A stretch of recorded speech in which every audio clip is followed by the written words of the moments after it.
السلام علیکم په دې چینل کې ته هر کله د هر څه نه مخکې ته دا یاد کړم چې دا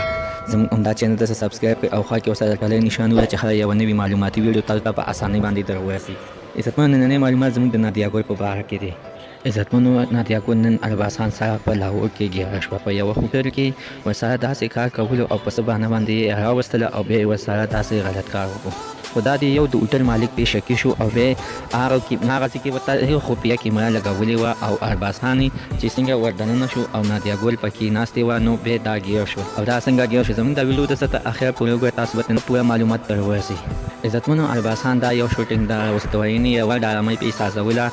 خو بیا یې ورسره ډرامه مرامه سازه نه کړه او بیا اصل کې دې غلط کار ته یې راوستې وه خو په څه بهانه باندې او بیا ورسره اخر ارباسان یې هوټل ته دا راوستله او بیا یې ورسره داسې غلط کار وکړو. نو هوټل ته ولې ارباسان ته مخکې پته وه چې دا نادیا ګل خو دا ټیک نه ده ولې چې دا د دې کارونو ډېره زیاته سخته شوقي ده او بیا د پیسو هم ورسره شوقي ده. یعنې په دې باندې ورسره د خاوند هم رضا وه یعنې د خاوند په سلا باندې ورسره ارباسان سره دا کار بیا وکړو. نو ارباسان چې څنګه هوټل ته وختله نو دا هوټل والا پې شکي شول چې دا پې شکي شول نو دوی ورته بیا په کمره کې ورته خفیه کیمره ولګوله. خفیه کیمره چې ورته ولګوله نو بس بیا دا چې دوی اخره کې دوی چې د کامرین ووتل او بیا چې مکمل ویډیو وکتله نو بیا ورسره ارباسان داسې غلط فلم ساز کړی چې هغه د ماشومانو د کتو نه دي. من نننۍ معلومات زموږ ته د دې پوهې که زموږ دا معلومات ستاسو خوښ شوي وي نو دا ویډیو د سره لایک کړئ خوا کې ورسره د ګونګو نشان ووهئ چې هر یوه نوې معلوماتي ویډیو تاسو ته په اسانۍ باندې در ورسېږي.